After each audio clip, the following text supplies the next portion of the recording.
Hey guys, welcome back to our channel BCom वाले। तो आज के वीडियो में हम बात करेंगे हमारे ऑनर्स सब्जेक्ट की। थर्ड सेमेस्टर में आप सबसे पहली बार आपका ऑनर्स का एग्ज़ाम दोगे, पर इसमें कोई दिक्कत वाली बात नहीं है। जैसे कि आपने बाकी 6 सब्जेक्ट के एग्ज़ाम दिए, वैसे ही इसका पेपर भी होगा। सेम रूल्स ही रहेंगे, सेम पेपर पैटर्न है, सेम मार्किंग है। कोई डरने वाली बात नहीं है। तो आपको बस ये पता होना चाहिए आप किस सब्जेक्ट में करें। तो सबसे पहले हम बात कर रहे हैं हमारे अकाउंटिंग एंड फाइनेंस। तो इसमें हमारा सब्जेक्ट होगा accounting theory and reporting practices. तो सबसे पहले हम सिलेबस देखेंगे।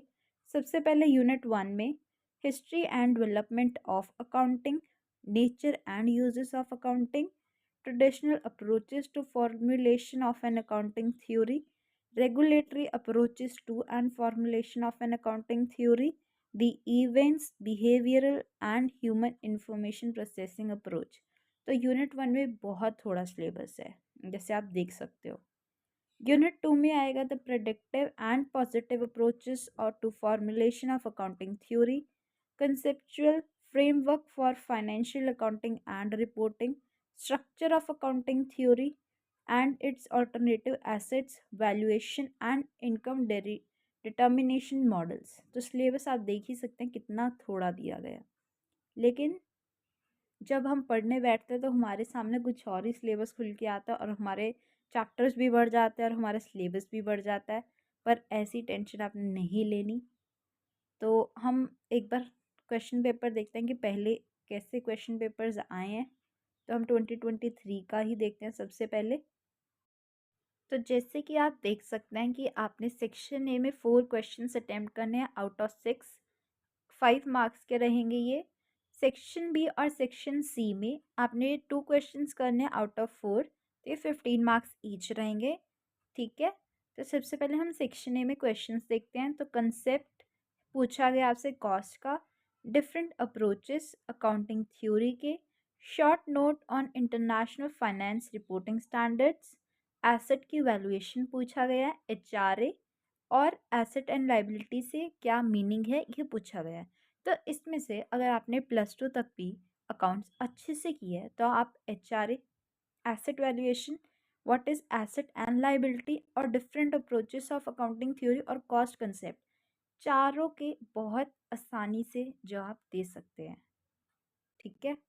पर हम भी देखेंगे, हम दोबारा रिवाइज करेंगे। मुझे पता है जो जो वीडियो देख रहे हैं इस चैनल पे वो बहुत इंटेलिजेंट स्टूडेंट्स हैं, लेकिन फिर भी उनके रिवीजन के लिए, उनकी हेल्प के लिए हम उन्हें एक बार फिर से रिवाइज करवाएंगे, ताकि जो जो उन्होंने पहले किया हुआ है वो उनके दिमाग में फिर से याद आ जाए और वो अपने एग्ज़ाम्स बहुत अच्छे से दे सके और हमारे चैनल के सब्सक्राइबर्स ही टॉपर्स रहे अपने कॉलेज में, अपने यूनिवर्सिटी में। तो उसके लिए आपको हमारा साथ देना पड़ेगा, वीडियोस को लाइक करके, कमेंट करके, सब्सक्राइब करके और बहुत आगे तक हमारे चैनल को बढ़ा के। मैं पहले ही आपको थैंक यू बोल दूँ क्योंकि मुझे पता है आप लोग ये काम अच्छे से कर रहे होगे, जैसे हम वीडियोस लाने का काम आपके लिए कर रहे हैं। अब है हमारा सेक्शन बी। इसके अंदर क्वेश्चन पूछा गया, ये 15 मार्क्स के क्वेश्चन है। Explain in detail the term accounting और उसके users of accounting information, accounting theory, information decision and measurement theory. Detail में बताना है आपको नीड अकाउंटिंग स्टैंडर्ड्स की, रोल अकाउंटिंग कंसेप्ट का in formulation to accounting theory. Section C में questions आए हैं, discuss the event, behavioural and human information processing approach, segment approach, उसके features, predictive and positive approaches to formulation of accounting theory, income determination model after explaining the term income.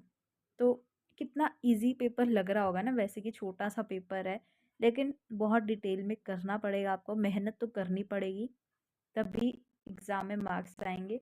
सिर्फ content से videos देख के कभी भी number नहीं आते जब तक आप खुद बैठ के उसको याद नहीं करते हो, 2-3 बार उसको अच्छे से याद करके लिख के प्रैक्टिस नहीं करते। क्योंकि एग्ज़ाम में बच्चों की दिक्कत यही रहती है कि वो लिखने में दिक्कत हो जाती है उन्हें। कोई मानेगा नहीं, बट आप पर या आपको सब पता है, आपने खुद एक पेपर दिए हैं, आपको खुद पता है कि क्या क्या आपकी प्रॉब्लम्स रही हैं। तो अगर कुछ हेल्प कर सके हम तो आप ज़रूर बताना कमेंट्स में आपको क्या चाहिए, हमसे क्या हेल्प चाहिए किस रिगार्डिंग। तो आप देख सकते हैं कि डायरेक्ट क्वेश्चंस आए हैं अकाउंटिंग थ्योरी के, अप्रोचेस के, और हमारे ये वैल्यूएशन वाला, और कोई प्रैक्टिकल एज सच नहीं आया है। क्योंकि कई बच्चों के दिमाग में डर यही रहता है अकाउंटिंग में ऑनर्स करने से पहले कि कहीं एग्ज़ाम में भी थ्योरी की जगह प्रैक्टिकल तो नहीं आ जाएगा। पर 2023 में ऐसा कुछ नहीं है। वैसे 90% 99% ऐसा नहीं होता कि प्रैक्टिकल आए।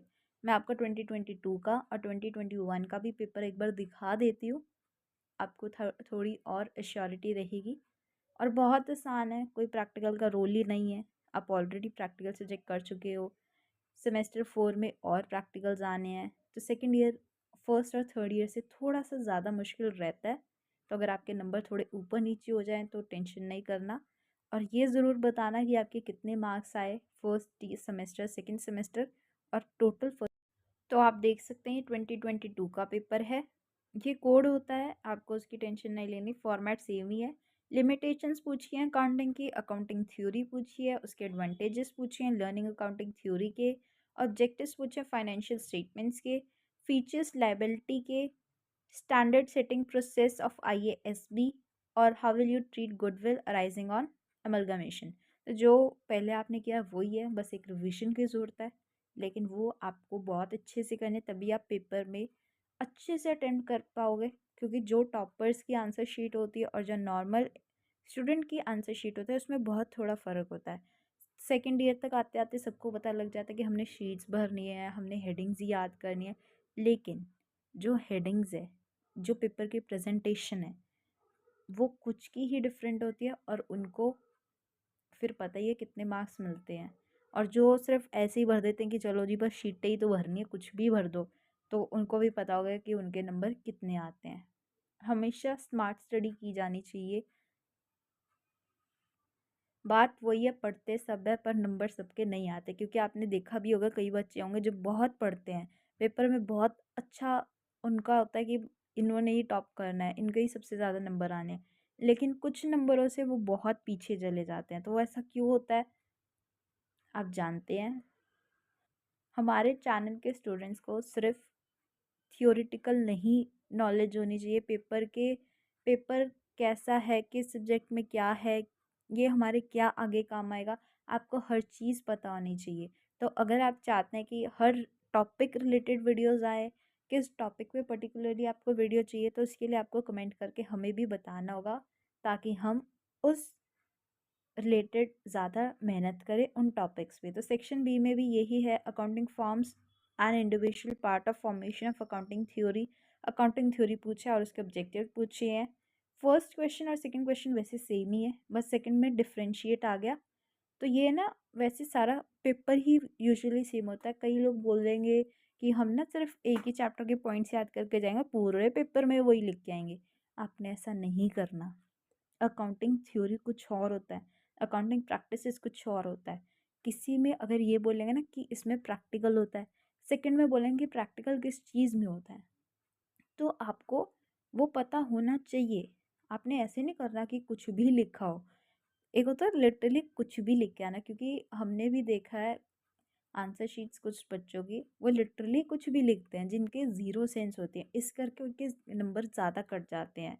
तो आपने थोड़ा सा दिमाग लगाना है और ऐसा नहीं करना कि पेपर में अगर 4 क्वेश्चन है 15 नंबर के तो चारों में ही सेम पॉइंट लिखने हैं। एटलीस्ट जो 4 लिख रहे हो उन चारों क्वेश्चंस में डिफरेंट पॉइंट्स लिख के आना।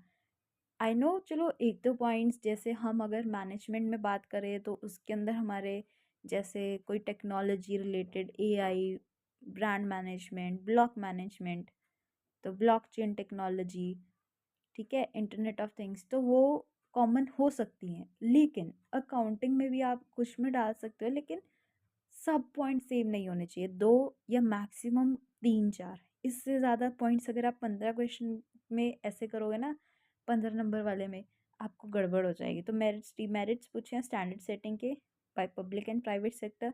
Accounting is diverse but its users are divergent. Section C में फाइनेंशियल रिपोर्टिंग पूछा है, एसेट्स पूछा है, क्राइटेरिया वैल्यूएशन के लिए, accounting standard for revenue recognition और लास्ट है concept of capital and capital maintenance and determination of profits. तो आई होप आपको पेपर कैसा आना है वो क्लियर है, आपको प्रैक्टिकल की कोई चिंता नहीं करनी। लेकिन अब आप बात करोगे कि देखो प्रैक्टिकल की हमें चिंता नहीं करनी, लेकिन इसके अंदर ना क्वेश्चंस पूछ लेते हैं कि एसेट्स और उसका वैल्यूएशन कैसे करोगे आप। तो उसके लिए आपको आइडिया होना चाहिए प्रैक्टिकल का। प्रैक्टिकल सॉल्विंग नहीं आएगा अगर आप बिल्कुल ही ऐसे बच्चे हैं कि आपको प्रैक्टिकल मतलब करना ही नहीं है, छूना भी नहीं है। तो उसके लिए आप क्या कर सकते हो, उसके लिए आपको थोड़ा ज़्यादा पढ़ना पड़ेगा और थ्योरी के मैक्सिमम सब चैप्टर्स करने पड़ेंगे। आपको इतना करना पड़ेगा, अगर आपको नंबर भी चाहिए तो एटलीस्ट इतना तो करना पड़ता है। तो इस वीडियो में बहुत ज़्यादा बातें हो गई, यूजुअली हम इतनी बातें नहीं करते हैं। तो अगर आपको कोई भी डाउट्स हैं तो आप कमेंट्स में पूछ सकते हैं। और जो 2021 का पेपर है उसके लिए आप शॉर्ट्स में जाके चेक कर सकते हैं, मैं आपको लिंक भी दे दूँगी। बाकी सब्सक्राइब कर दें हमारे चैनल को। ऑनर्स की भी वीडियो लेके आ रहे हैं हम, कहीं पर भी आपको ऑनर्स सब्जेक्ट की वीडियो नहीं मिलेगी। पर्टिकुलरली सिलेबस जहाँ आपको बता रहे हैं और आपको सब्जेक्ट की नॉलेज दी जा रही है, तो एटलीस्ट हमें भी थोड़ा सा ग्रो करने का मौका दे। तो thank you for watching the video.